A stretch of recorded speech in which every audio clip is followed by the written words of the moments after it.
Welcome to Level Up Russellville, the show where we explore the great things happening to Russellville and the Arkansas River Valley. Sit back, relax, these opportunities are real, and you might even be able to take advantage of them yourself.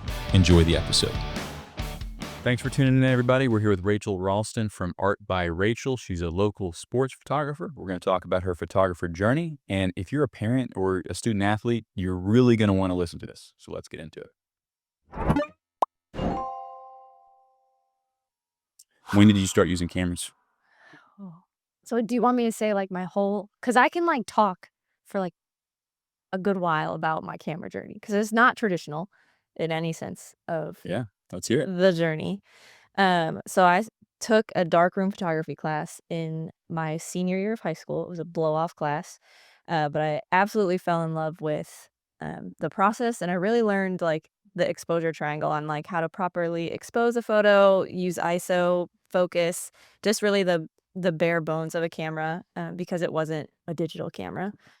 And I also got to do the whole process of like printing and developing, which was like gave me a greater understanding of what goes into a photograph, even once it is digital. So after that, I got really into iPhone photography, and I was like dead set on like, you don't need a nice camera. You just need to know like the basics of photography to make good photos. I think that's partially true. Yes, and I still stand by it. So I really like looking back now, like it was so important that I like honed in on composition and rule of thirds and all those things that really like make a good photograph without having. I mean, iPhone camera wasn't bad, but it was not a professional camera by any means. Yeah. Well, I kind of have a similar story too. We started doing these podcasts on phones, Mm-hmm. and now we've got these better cameras, but that hasn't actually necessarily made us better. Like they're more reliable, better storage, better battery. You can get cool depth of field, but like you're right, composition. Like this set, we're still learning. Yeah. We're still noobs, and we're trying to get better at it. So you started learning. How did you learn those things like composition? So that was like a basics in that darkroom photography class.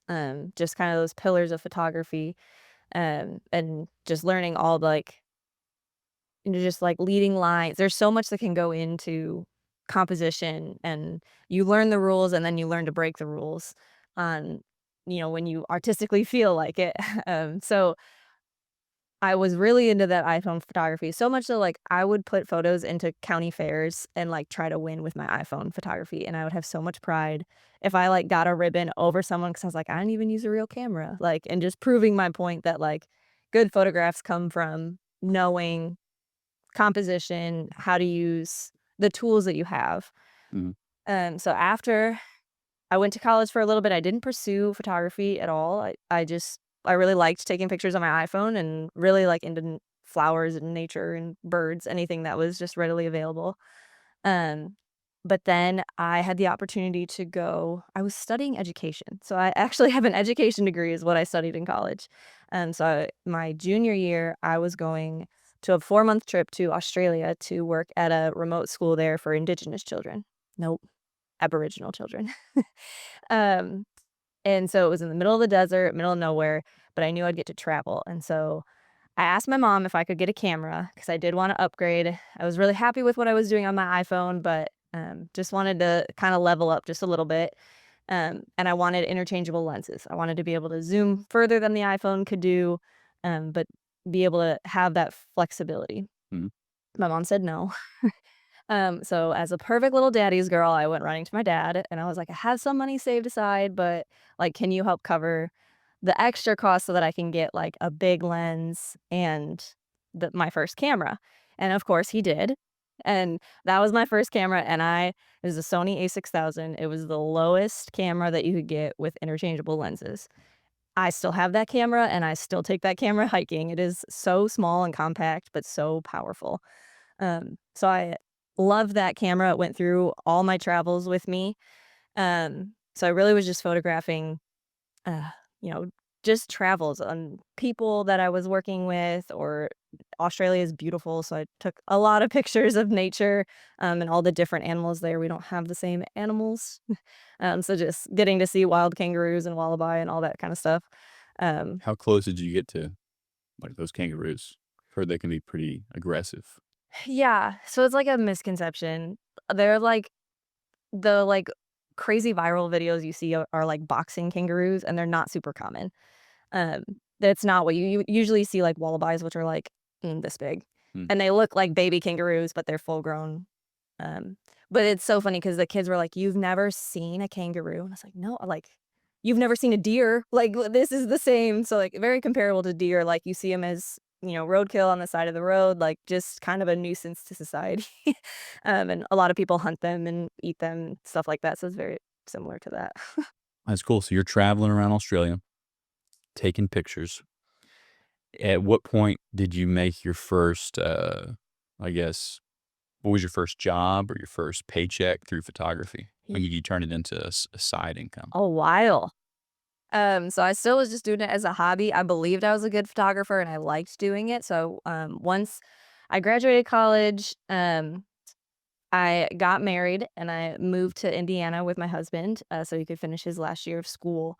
And I applied for an animal shelter where the main responsibility was taking pictures of the adoptable animals.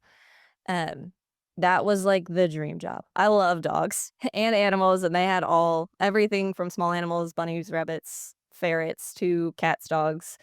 Um, we even had it was a municipal shelter, which means we couldn't turn away any animal, so we had cows, chickens, Really? a peacock that got loose from the zoo. I didn't take pictures of those animals, but they were in our in our building. But that's where I got to shooting every day consistently. I was taking pictures every day, getting more and more comfortable with my camera, getting off auto and really learning how to manually shoot. Um, and just learning the quick turnaround of like I can't take a picture of a dog and then let it sit for a week. I have to edit right away and get it out because that dog's time at the shelter, I want them out quickly. Yeah. So getting that gets them out of the shelter quicker and just learning like storytelling. I only could go into a kennel, so there's not much you can do in a kennel, but you got creative and to show the dog's personalities and showcase them cute. They're usually really stressed out, so it was a big challenge, but I absolutely loved it. And like I So said, did you see that the better photo you made, that dog would leave sooner? oh, absolutely, and my coworker was, like, a writing genius and would, like, narrate for these animals, and, like, she's hilarious, so, like, if we could get her, funny photo, like, with their tongue sticking out or them winking, like, she could create such a story that would get people in the door to meet them. Because really it just takes one person, the right person to meet them, and then they can be adopted out, so So photography was pretty important for the animal shelter. yes, very important. And if you are a young photographer, volunteer at your local animal shelter. They can always use high quality photos. In the animal shelter world, it's a very hard industry. Photos aren't always a priority. Keeping the dogs fed and watered and clean is the priority, and that can be a big struggle. So having a photographer come in and get high quality photos, again, with that fast turnaround, that's what you want. Things quickly. Okay, so I have this question for you as you've been doing this since, what do you say, 2013? Well, so that's when I got when was exposed to photography. I wouldn't say that I, like, became a professional or, like, I didn't start making income until 2023. So the other day, just a few days ago, actually, I got a random call from this kid who's, I think, just about to graduate high school. And he was like, "Hey, is this town square?" I was like, "Yeah." He said, "I'm a photographer. I was wondering if y'all were hiring or had any internships or anything." And I spoke to him for a little bit, but me as a business owner, when someone comes to me and says, "Hey, I'm a photographer. Do you have a place for me in your business?" I didn't immediately like think, "Oh yeah, I need a photographer." Mhm. So why do businesses? What are ways we can start thinking as business owners, like how to use like maybe in our specific instance, do you think we could benefit from having a photographer around, and what would that photographer do? Because I really don't know.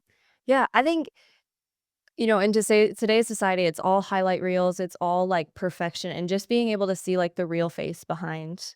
Don't use stock photos, like, get a photographer and take your photo, not, like, or, like, even, like, these plants, if you're selling plants, like, get photos of, like, what you actually have, not, like, stock photos, that can be deceived as or perceived as Oh, yeah. yours. if I see a stock photo or even an AI generated photo, Mhm. it's not, it doesn't make me excited to go to a store. Like if they have stock photos of plants or AI plants, Yeah. you can tell pretty quick. Right, absolutely, and you don't get, like, the brand's voice through a photo, you can story tell. I mean, pictures are so powerful, and so, when you have a photographer, like, they can help control that story within, even, like, the color shirt you're wearing. If you're wearing a red shirt, it can come off aggressive. Like, there's so much, like, theory behind color, and, like, all of that can be captured in a photograph to better tell your brand story. So maybe I should call that guy back. I don't know. But I bet there's a lot of other people that own restaurants or Mhm. tire shops, mechanics, and even lawyers, like really any business. Like I bet it's not top of mind for a lot of us to think we need a photographer. No, and because people always think too, like, "Oh, I can take it with my phone," and you can. Start there. But, like, I'm a big fan of just, like, putting your face as part of your business.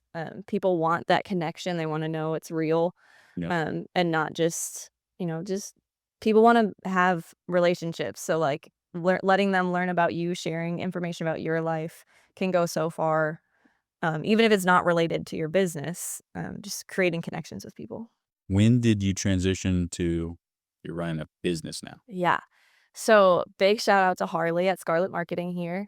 I applied for a job in 2020 with him. I had no formal training, but I believed in my skills. He saw potential and believed in my skills, and he hired me on as a graphic designer and photographer. And I worked for him for a long time, getting, like we said, just getting content for people's social media, high quality photos. I helped run some social media, graphic designs for signs and things like that. So I really honed in on a lot of skills while I was there. And then, oh, did you have something to say? Oh no, No. sorry. Okay. Yeah. I was just readjusting.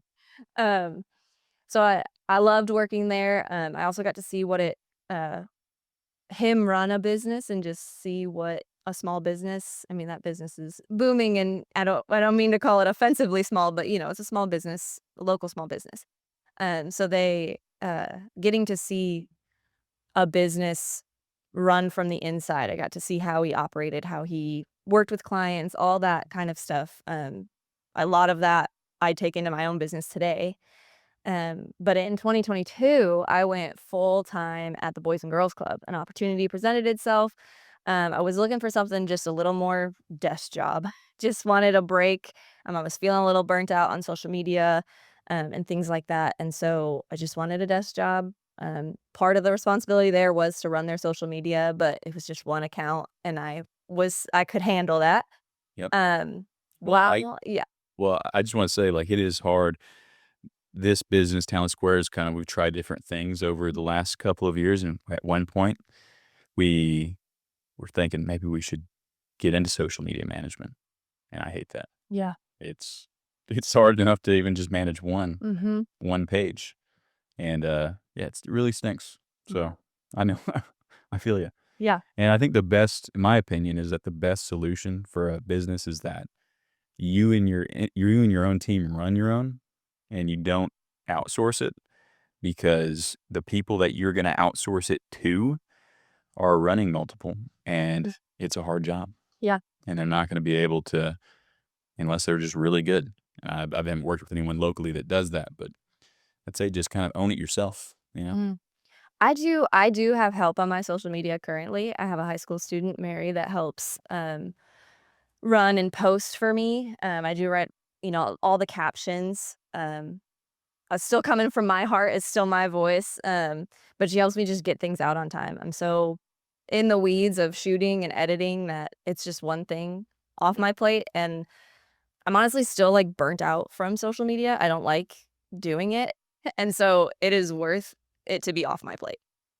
So still having control over, everything gets approved, I see it all of that, but I'm not the one hitting post or scheduling, and it is not have to be in the front of my brain every time I finish a shoot, think, "Oh, now what am I gonna when am I gonna post this?" And so she handles planning things out, spacing things out, filling the gaps when I'm super busy, it's really easy to have all the content, but then when I don't have a shoot for a week or 2, we still need to stay consistent. Yep. So she just helps with that. Also, she's young and knows the trends and helps me, like, Oh, yeah. be cool online. Yeah, that's Karen and Gabriella for us. They well, 'cause what we make a lot of content, but then posting it is the hard part. I think That's why I have Mary help, because I was like, "I have the content created. I do these shoots, I've delivered the photos." It's just and sometimes I get so bogged down, like, I deliver on an average football game, I'm delivering 315 photos, 400 photos. It can be exhausting for me to choose the top 10 because it's like, I like them all. Yeah. So it's helpful to have, like, a different set of eyes and make sure I'm not showcasing the same kid every week. Not have for the same kid in one post, but spreading all the love out on Instagram. Yeah. Has social media been a good tool for your business, do you think, in terms of growing it, getting new clients? Not as much as I wanted to. Um, I'm hoping to get better at that and make more. I don't do any ads or anything like that. I just have a lot of repeat customers, which I'm really thankful for. Um, but it's been I say that. My Instagram in the past 30 days, I've had over 200,000 views. So, like, that's, like, crazy to me. Um, so I'm getting traction, I'm getting views, people are seeing my work. Whether that's converting into new clients is not right now. Like, I mean, a handful. Um, but I also am just, like, I was a three-sport athlete in high school, and I have so little proof of all that hard work. My mom did great with what she had, and we have some cell phone pictures, but I was always playing school ball and then travel ball at the same time of 3 different sports, so I was always busy, and I just have so little to, like, remember it by, and so, like, I really like providing that memories or those, tangible items that kids can refer back to once they're, 10 years down the road, 15 years when they have kids, they can show them kinda their glory days. High school really is Yeah. your glory days, especially if you don't play college, like, you're on top of the world in high school. Um, so it's a fun time for me to look back on, but I don't have a lot to, Yep. look back on, and then what I do have is, like, really blurry or just, like, not great.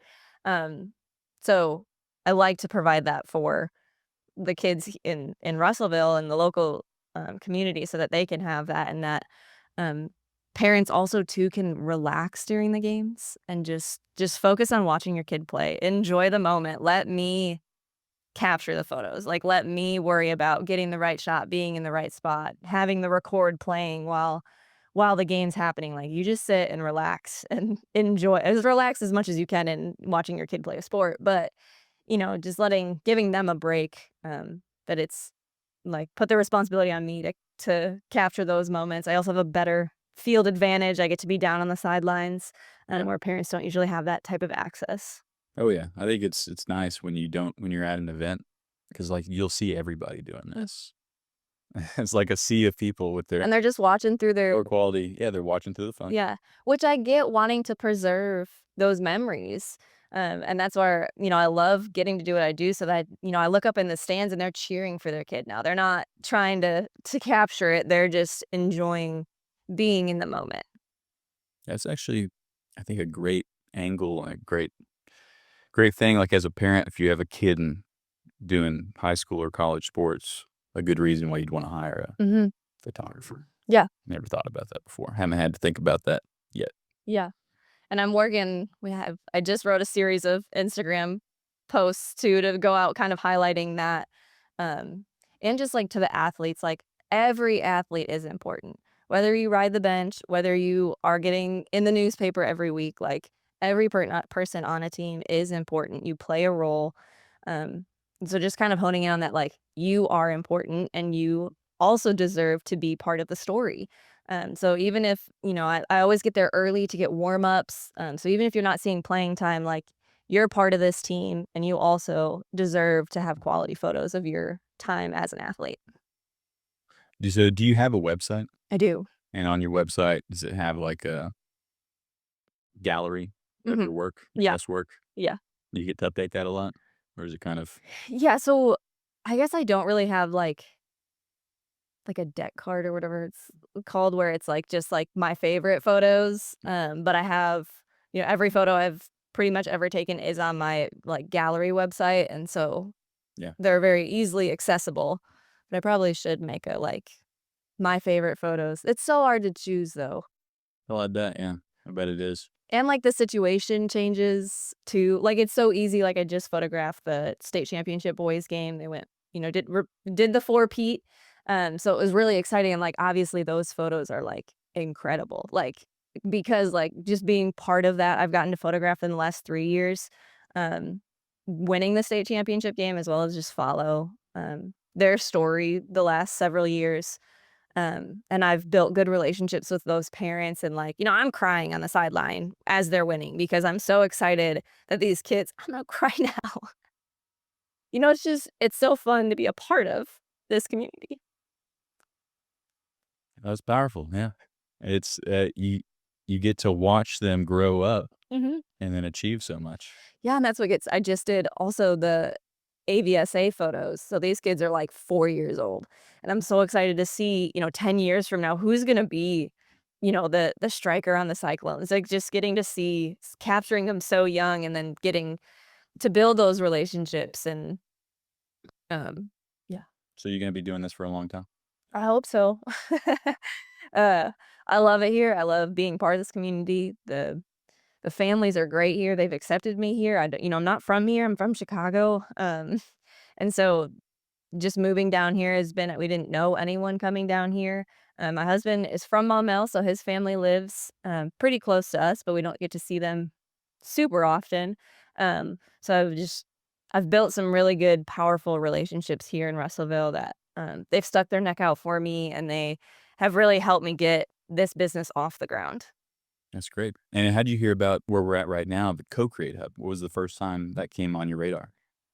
Oh. So probably two different reasons. I have photographed Chris and Tara's daughter in cheerleading in high school. So I was familiar with them through that. And then I worked at a co-working space in Conway, the studio down there, which is similar to this. So I was familiar with the idea of co-working.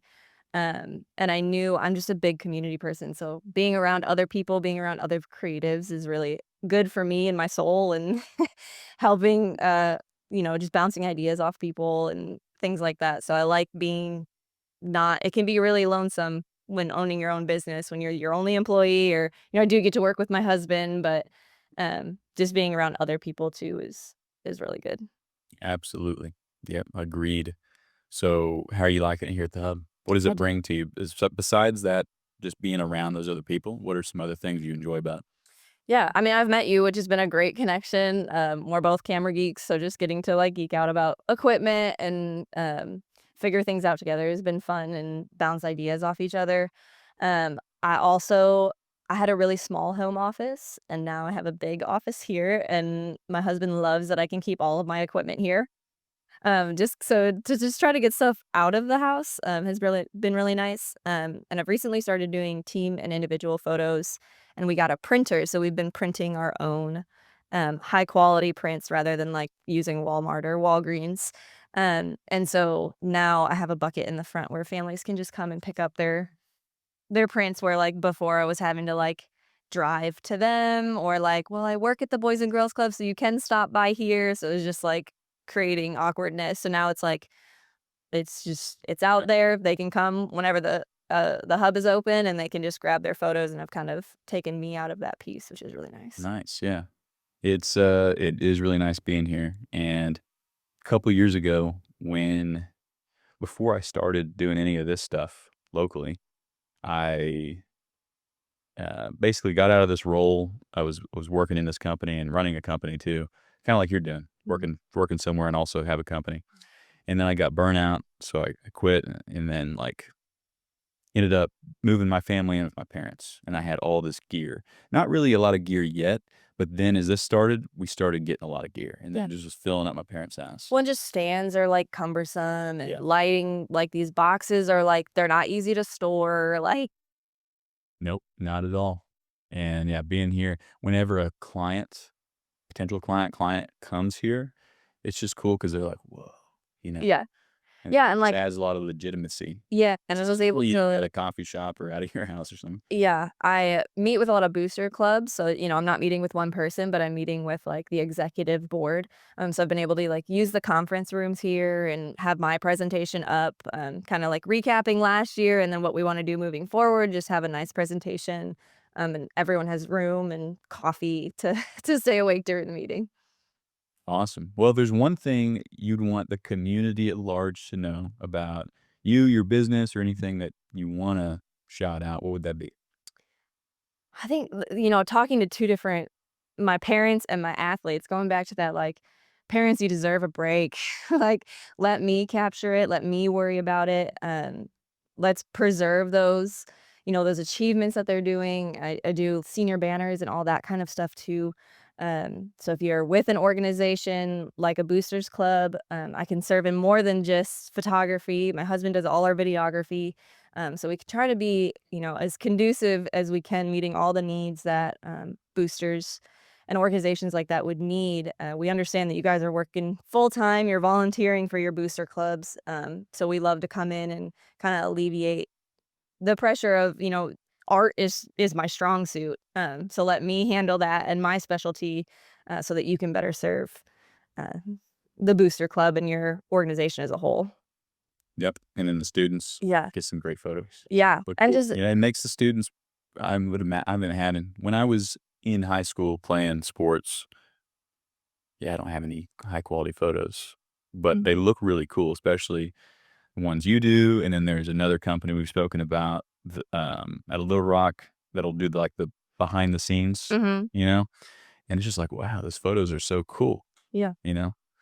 Probably is cool for those students to have. Yeah. And to just, have a small part, even if you don't continue on to collegiate or anything like that, like it's still part of your character building and to have those nice photos. Yep. I wish I had them. So Well, you're helping the next generation. Rachel, thank you so much for coming on the podcast, sharing your story. If anyone out there needs a photographer, you specialize, you just kind of focus on sports, right? I Do do. you ever get out of that, or you just refer people to other photographers? Yeah, I like to refer out. There are other great family photographers and senior photographers. I do field sessions with the athletes on, the Cyclone Stadium, which I like doing those, but um, more portrait work and weddings, never weddings. I always refer out. There's so many great photographers in this area. Right in Russellville, not even like outsourcing to Conway or Little Rock. There's so many in Russellville. Um, but yeah, I really focus just on sports, both team and individuals and action. And any sport, like, or even activity. Like, I love bringing light to like those that don't get enough attention. And that's why I've gotten so into soccer because we have a historic program here at Russellville and they don't always get to see any limelight for it. So giving them, and then I work with the courier too, so they were able to run some good photos from the game. So just getting them the attention that they deserve after long, hard seasons and working hard. I've also done like the bowling team. Like I get like nothing is too small to have quality photos from. Awesome. Well, everybody, you know who to reach out to. Art by Rachel, artbyrachel.com, hmm and on social media. Thanks for watching, everybody.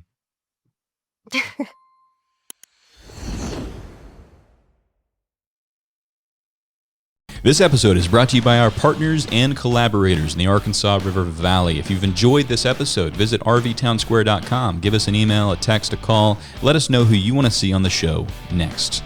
Thank you for listening. Have a good day.